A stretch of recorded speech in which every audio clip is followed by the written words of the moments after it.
Hello everyone, welcome back to my channel Safalta classes by Uma ma'am. UP triple S C PET exam के लिए फिर से मैं एक बहुत ही इम्पोर्टेंट टॉपिक लेकर आई हूँ। टॉपिक जो भी लेकर मैं आपके सामने आ रही हूँ उन हर टॉपिक से प्रश्न बना है।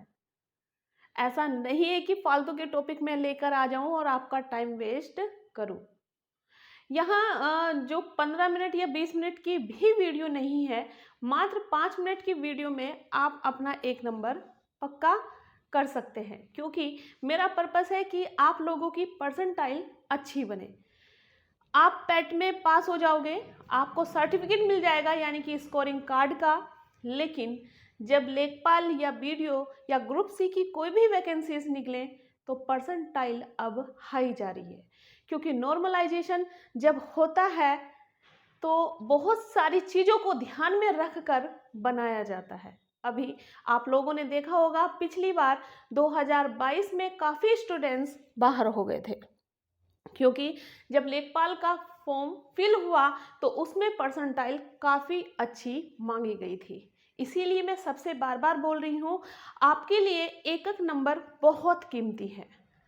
आप लोगों को अपनी तैयारी बहुत अच्छे से रखनी है और पेपर को अटेम्प्ट भी बहुत केयरफुल होकर करना है, ठीक है? क्योंकि एक एक नंबर आपको बहुत आगे ले जाएगा और यही एक एक नंबर आपको पीछे धकेल देगा, क्योंकि कंपटीशन बहुत टफ है आज के टाइम में, है ना? कोई भी एग्ज़ाम आसान नहीं होता आज के टाइम में। बोलते हैं कि रिपीटेड क्वेश्चन आएंगे, ये ऐसे आएगा, ये ऐसा आएगा, लेकिन जब आप लोग एग्जाम में बैठते हैं, अगर आपने टॉपिक पढ़ा है, अगर आप उसके बारे में जानते हैं, तो तब आप उस क्वेश्चन को सॉल्व कर पाओगे। इसीलिए पढ़ना जरूरी है, नॉलेज रखना बहुत ज़्यादा जरूरी है, तब जाके, क्योंकि इसमें बहुत सारा सिलेबस है, सब्जेक्ट बहुत सारे हैं, आप लोगों ने देख लिया होगा, है ना? तो चलिए टाइम वेस्ट नहीं करेंगे। सबसे रिक्वेस्ट है मेरी, क्लास को पूरा देखकर जाना और लाइक भी करना और सब्सक्राइब भी कर लेना, क्योंकि कल को फिर मैं एक बहुत इंपॉर्टेंट टॉपिक लेकर आने वाली हूँ, जहाँ से आपका 1 नंबर पक्का होगा। आज का जो टॉपिक है बहुत इंपॉर्टेंट है, आपको देखकर भी लगेगा कि हर एग्जाम में यहाँ से प्रश्न बनता ही है। तो जरा देखिएगा, क्या है वायुमंडल की संरचना। टॉपिक का नाम क्या है? वायुमंडल की संरचना। आप लोगों ने पढ़ा होगा सौभ मंडल, आप लोगों ने पढ़ा होगा समताप मंडल, फिर मध्य मंडल पढ़ा होगा, फिर आयन मंडल पढ़ा होगा, फिर वाह्य मंडल पढ़ा होगा, है ना? तो यहाँ देखिएगा, सौभ मंडल है, संताप मंडल है, समताप मंडल है, मध्य मंडल है, आयन मंडल है और वाह्य मंडल है, आइटोस्फीयर। अब कई बार ये नाम हिंदी में आते हैं लिखे हुए, कई बार ये नाम इंग्लिश में आते हैं लिखे हुए, और कई बार ये नाम इंग्लिश के हिंदी में कन्वर्ट होकर आते हैं। ध्यान से सुनिएगा, बोर मत होना, क्योंकि 1 नंबर आपका ही पक्का होगा, मेरा नहीं होने वाला, है ना? आपके लिए ही इंपॉर्टेंट वीडियो बनाकर मैं आज लेके आई हूँ। आप जरा ध्यान से सुनिएगा कि मैं कहना क्या चाह रही हूँ। ये नाम, जो भी पृथ्वी की जो संरचना बनाई गई है, वायुमंडल की जो संरचना है, इसमें नाम कई बार हिंदी में आते हैं। जैसे मैं बोल रही हूँ, सौभ मंडल, समताप मंडल, मध्य मंडल, आयन मंडल और वाह्य मंडल। और कई बार ये नाम इंग्लिश में आते हैं। ये देखिए, ट्रोपोस्फेयर, ध्यान से सुनिएगा, ट्रोपोस्फेयर, दूसरा आता है स्ट्रेटोस्फेयर, तीसरा मीसोस्फेयर, फोर्थ आयनोस्फेयर और फिफ्थ है आइटोस्फेयर, है ना? क्या है फिफ्थ? आइटोस्फेयर,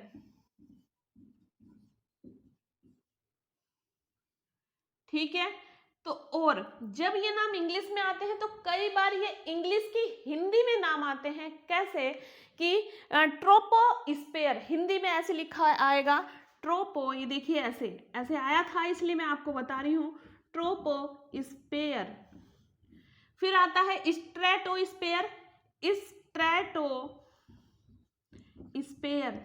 ठीक, तो आपको इस तरह से भी इनके नाम याद करने पड़ेंगे। मीसोस्फीयर, मीसोस्फीयर। ठीक, आपको इस तरह से ये नाम इंग्लिश के हिंदी में कन्वर्ट करके भी याद करने होंगे और याद रखने भी होंगे। ठीक, एक नंबर आपका यहां से बना। फिर एक नंबर ये भी बनता है एक नंबर में सवाल कि किस मंडल पर वर्षा होती है, या किस मंडल पर पानी पाया जाता है, या किस मंडल पर बादल बनते हैं। ठीक है, ये इस तरह के क्वेश्चन भी बनते हैं। या किस मंडल पर मौसम परिवर्तन होता है ना। तो आपको एक बात आती भी होगी कि जैसे जैसे हम पृथ्वी की संरचना या ऊपर की ओर जाएंगे तो टेम्परेचर कम होगा, टेम्परेचर कम होता है तो वर्षा कम होगी। जैसे जैसे हम नीचे की ओर जाते हैं तो टेम्परेचर बढ़ेगा, विषुवत रेखा है ना, और भूमध्य रेखा की ओर आते हैं तो टेम्परेचर आपका बढ़ता है। टेम्परेचर बढ़ेगा तो वर्षा अधिक होगी, वर्षा अधिक होगी तो सदाबहार वन होंगे, है ना। आई बात समझ में। तो इसका भी मैं टॉपिक एक लेकर आऊंगी जहां से प्रश्न आपका बना था। ठीक, तो ये बात मैंने आपको बताई। हिंदी में भी नाम आपको याद रखने हैं और इनके नाम इंग्लिश में भी याद रखने हैं। इंग्लिश की हिंदी में भी इनके नाम याद रखने हैं। तीनों में से ये प्रश्न आपका बन चुका है। ठीक, पता नहीं किस टाइप से वो पूछ ले इस बार। फिर उसके बाद मैंने आपसे पूछा था कि वर्षा कहाँ होती है। ठीक, कौन से मंडल पर वर्षा होती है, या कौन से मंडल पर पानी पाया जाता है, या कौन से मंडल पर बादल बनते हैं। तो आपको मैं बता दूं, ये सौभ मंडल और ये है नीचे की ओर आंतरिक मंडल, यानी कि सौभ सीमा और सौभ मंडल के बीच में जो ये लाइन है, यहाँ पर मौसम परिवर्तन होता है, यहाँ पर बारिश पाई जाती है, यहाँ पर ही हम रहते हैं और यहाँ पर ही बादल बनते हैं। आई बात समझ में। क्योंकि यहाँ टेम्परेचर बढ़ता है, टेम्परेचर घटेगा बढ़ेगा तो यहाँ मौसम परिवर्तन होगा, मौसम परिवर्तन होगा तो यहाँ वर्षा भी होगी। आई बात समझ में। यहाँ लिखा है मैंने, सौभ सीमा पर ही बादलों का बनना संभव है। ध्यान रखना, बहुत इंपॉर्टेंट है, ये प्रश्न आपका यहाँ से बन चुका है। सौभ सीमा पर ही बादलों का बनना संभव है, बादलों का निर्माण होगा, यहाँ पर ही बादलों का निर्माण होता है। यानी कि किस मंडल पर बादलों का निर्माण होता है, तो वो है सौभ मंडल। कौन सा मंडल है? सौभ मंडल। उसके बाद सौभ मंडल पर ही पानी पाया जाता है। कौन से मंडल पर पानी पाया जाता है? तो सौभ मंडल पर ही पानी पाया जाता है, जिसको आप लोग बोलते हैं ट्रोपोस्फियर। नीचे की साइड, इसकी जो साइड इसके नीचे है और ये सौभ मंडल के बीच में है, इसको बोलते हैं सौभ सीमा, यानी कि ट्रोपोपाज भी बोलते हैं सौभ सीमा। ठीक, इतनी बात आपको यहाँ के लिए याद रखनी है। ठीक, बारिश कौन से मंडल पर पाई जाती है या बादल कौन से मंडल पर बनते हैं, तो वो मंडल आपको याद रखना है, सौभ मंडल। ठीक, अब इससे अगले वाले पर बढ़ते हैं, अगली परत पर बढ़ते हैं, वो है समताप मंडल। ध्यान से सुनना, समताप मंडल भी इंपॉर्टेंट है, समताप मंडल भी इंपॉर्टेंट है, जिसको बोलते हैं स्ट्रेटोस्फीयर। क्या बोलते हैं? स्ट्रेटोस्फीयर। यहाँ पर ही ओजोन लेयर पाई जाती है, यहाँ पर ही ओजोन लेयर पाई जाती है, O3। ध्यान से सुनना, यहाँ पर ही ओजोन लेयर पाई जाती है और यहाँ पर समान ताप होता है, यानी कि यहाँ पर ताप में परिवर्तन नहीं होता, यहाँ मौसम परिवर्तन नहीं होते। मौसम परिवर्तन नहीं होंगे तो यहाँ पर वायुयान उड़ाए जाते हैं। ध्यान रखना, सवाल ये बना था कि कौन से ताप पर वायुयान उड़ाए जाते हैं। ठीक है, या कौन से मंडल पर वायुयान उड़ाए जाते हैं, तो वो है समताप मंडल। सवाल ये भी बनता है, किस मंडल पर ओजोन परत पाई जाती है, तो आपको ध्यान रखना है समताप मंडल पर ओजोन परत पाई जाती है। ओजोन का फॉर्मूला भी आपको याद रखना है, O3। ओजोन का फॉर्मूला क्या है? O3। ध्यान रखोगे आप लोग। सॉरी। तो समताप मंडल परावैंगनिक किरणों को ओजोन गैस अवशोषित कर लेती है। जो अल्ट्रावायलेट होती है जो परावैंगनी किरणें होती हैं, ओजोन लेयर जो होती है उसको एब्जॉर्ब कर लेती है। ठीक है, अल्ट्रावायलेट जो होती है खतरनाक होती है ना, जिसके मुंह के कैंसर वगैरह बनती है, मुंह की झाइयाँ वगैरह बनती हैं अल्ट्रावायलेट रेजिस से, लेकिन ओजोन लेयर जो है इसको एब्जॉर्ब कर लेती है। तो इस तरह की जो कंडीशन होती है किस मंडल पर पाई जाती है, तो आपको ध्यान रखना है ये पाई जाती है समताप मंडल पर। ठीक है, और यहाँ पर ही वायुयान उड़ाए जाते हैं क्योंकि यहाँ मौसम परिवर्तन नहीं होता, यहाँ समताप समान ताप रहता है। ठीक, ध्यान रखोगे आप लोग। अब है मध्य मंडल, जिसको बोलते हैं मीसोस्फीयर। सबसे ठंडा मंडल कौन सा है, तो वो है मीसोस्फीयर। इसके लिए ये प्रश्न आपका बन चुका है।